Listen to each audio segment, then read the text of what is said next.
दोस्तों, इस समय अगर आपसे ये सवाल किया जाए कि इस समय यूरोप के देशों में भारत किसी देश के ऊपर सबसे ज्यादा भरोसा करता है और उसी देश से भारत सबसे ज्यादा हथियारों की खरीद करता है, तो वो कौन सा देश है? आप में से ज्यादातर लोगों का जवाब फ्रांस ही होगा और ये जवाब पूरी तरीके से सही भी है। लेकिन आज फ्रांस की तरफ से एक स्टेटमेंट ऐसी दी गई है जिसको सुनने के बाद आपको भी काफी ज्यादा गुस्सा आने वाला है। दरअसल पूरा मामला कुछ इस प्रकार है कि हाल ही में ही फ्रांस की नेवल ग्रुप की तरफ से जर्मनी की टीकेएमएस को क्रिटिसाइज किया गया है और नेवल ग्रुप की तरफ से टीकेएमएस को बोला गया है कि इस समय टीकेएमएस की तरफ से दूसरे देशों को अपनी पनडुब्बी की टेक्नोलॉजी जरूरत से ज्यादा प्रोवाइड कराई जा रही है, जिसका नुकसान हमको यह हो रहा है कि हमारे सामने कॉम्पिटिटर देश लगातार बढ़ते जा रहे हैं। ये सारी ही बातें इस समय इस ओर इशारा कर रही हैं कि जो भारत ने प्रोजेक्ट 75I के तहत टीकेएमएस से 6 की संख्या में पनडुब्बियों को खरीदने के फैसले को लिया है, फ्रांस को भारत का ये फैसला बिल्कुल भी पसंद नहीं आ रहा है। इस समय फ्रांस का कहना है कि अगर टीकेएमएस की तरफ से ऐसे ही अपनी पनडुब्बियों की टेक्नोलॉजी दूसरे देशों को दी जाएगी तो ये देश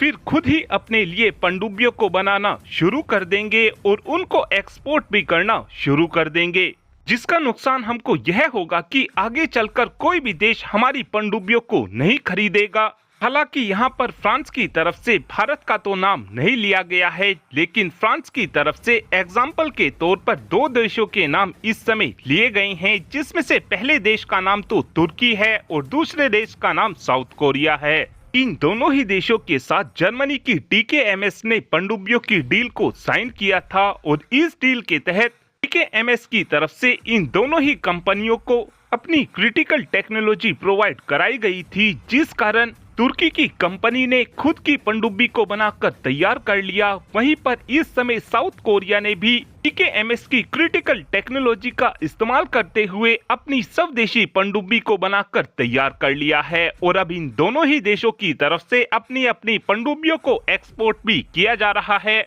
और इस समय नेवल ग्रुप का टीकेएमएस से ये भी कहना है कि जो इस समय टीकेएमएस का टेक्नोलॉजी ट्रांसफर मॉडल है, ये आगे चलकर यूरोप की डिफेंस मार्केट को बड़ा नुकसान पहुंचाने वाला है। साथ में नेवल ग्रुप की तरफ से ये भी बोला गया है कि इस समय हम भी दूसरे देशों को स्कॉर्पियन क्लास की पनडुब्बियों का एक्सपोर्ट कर रहे हैं, लेकिन हमेशा ही हमारी तरफ से किसी भी देश को अपनी पनडुब्बी की क्रिटिकल टेक्नोलॉजी हम नहीं देते हैं और न ही अपनी पनडुब्बियों के पूरे आईपीआर राइट उस देश को देते हैं जो देश हमसे पनडुब्बियों की खरीद कर रहा है, जिसका सीधा सा मतलब यह है कि इस समय फ्रांस केवल अपना ही फायदा देख रहा है और इस लिस्ट में कहीं ना कहीं भारत का भी नाम शामिल होता है। और पिछले कुछ समय में आपने ये चीज तो नोटिस जरूर की होगी कि फ्रांस एमआरएफए डील में भारत को 114 की संख्या में रफाल फाइटर जेट को बेचना तो चाहता है, लेकिन फ्रांस अपने रफाल फाइटर जेट की टेक्नोलॉजी और इंटेलेक्चुअल प्रॉपर्टी राइट भारत के साथ शेयर नहीं करना चाहता है।